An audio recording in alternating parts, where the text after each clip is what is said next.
Welcome to International Securities Exchange's podcast series. Facilitated by renowned educators, ISE podcasts are intended to teach beginning as well as seasoned investors the ins and outs of trading. To find an updated list of podcasts, please visit www.ise.com/podcasts. So we understand the volatility of the dollar Canada, typically. We also understand that typical 40 to 110 range with the average being about 70, we're beating the heck out of that pretty often here as we're dealing with the volatility near parity. I may not be comfortable with spot. I can certainly get in with an option.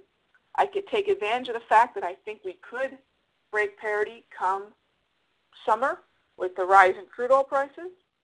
Now let's take the flip side of that. And here's what's great about options. I can go buy puts based upon my feeling of prices sometime in, say, June or July, heading below 100. What if I feel that parity is going to hold? What if I feel that the price that we've seen in crude oil, this rally that we've seen overall in crude already, isn't going to go much higher? What if I feel this is it for crude, that a lot of this bullishness we already saw is not going to lend itself well to a summer rally? What if I feel that way? Let's take the other side of this. What if we take a look at past February, Marches, and Aprils, okay, and see if maybe the run-up that we've had here says, oh, we're at the top here near 85. Who knows? Who knows? Could we see prices higher than 85? I don't know. The market seems to have found a pretty good, what is almost a 50% retracement from the visit up to 150 at this area. So what if on the flip side we feel that, you know what, parity is the floor? People out there who have a bearish opinion of crude versus that summer rally bullish opinion of crude, let's say crude's stuck here. And it's not, if anything, let's say it's going to go down. What's that going to do to my chart of the dollar Canada?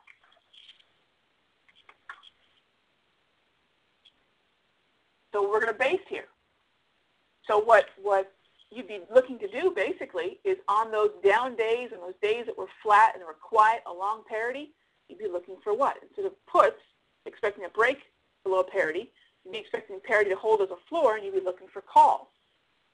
You can do both because there's probably a pretty good argument for both those scenarios that I just painted. I think that the parity argument right now does not necessarily hold water, but in 45 days we could be seeing a completely different tune based upon crude oil. And the overall trend is down. Even though it's been testing my cycle indicator, which I'm going to show you here in just a moment, the overall trend is down. How do we determine markup, markdown, accumulation, distribution? This part's pretty easy. I've talked about it before in past ISE discussions. You can definitely go check out the archive, but this is how I do it. I put 3 moving averages on my chart. By the way, this blue moving average out here, that's the 200 period simple moving average. There probably is no indicator that's more well followed than a 200 period simple moving average. I'm not saying it's the best tool in the world. I'm not saying anything like that. I'm just saying more people on the planet probably watch that particular tool on that particular setting than anything else. 200 period simple. So if it's that psychologically relevant, it would behoove me to watch it. Yes? Okay, so these 3 lines you see, some people call them bands and so forth. This is what I call the wave, the 34 EMA wave. I'm a big believer in Fibonacci, and it kind of comes to fruition here. So the 34 EMA wave. I wish I would have called it something else. I wish I would have named it after myself. I called it the wave here in my office when I was sitting here talking to my dogs for so many years and talking back at the TV. I just called it the wave because I've been surfing since skipping a lot of class in high school, and I used to do a lot of diving, so I love the water, and so that's where the wave comes from. Okay? But what it is the 34 period. EMA is exponential moving average, one set on the high, one set on the low. So again, a 34 period EMA on the low, and then a 34 period EMA set on the close. So this first one here is what you'll see in red, in green on my chart.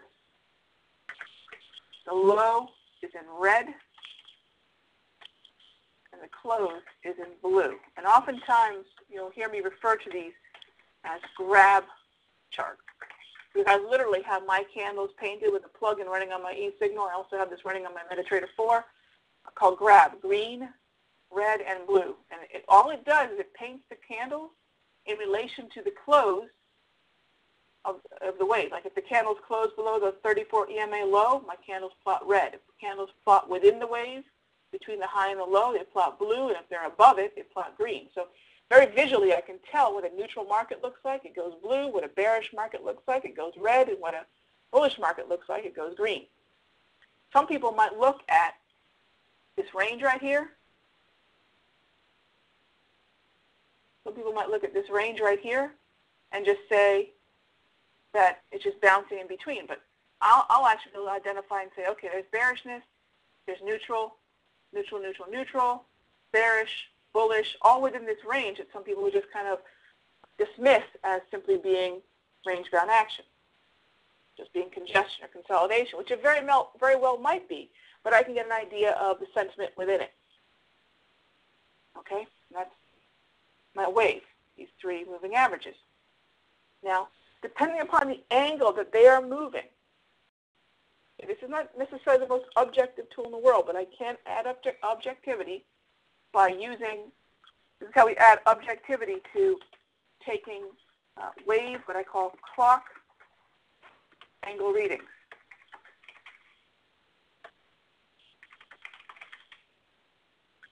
You have to use a consistent look back.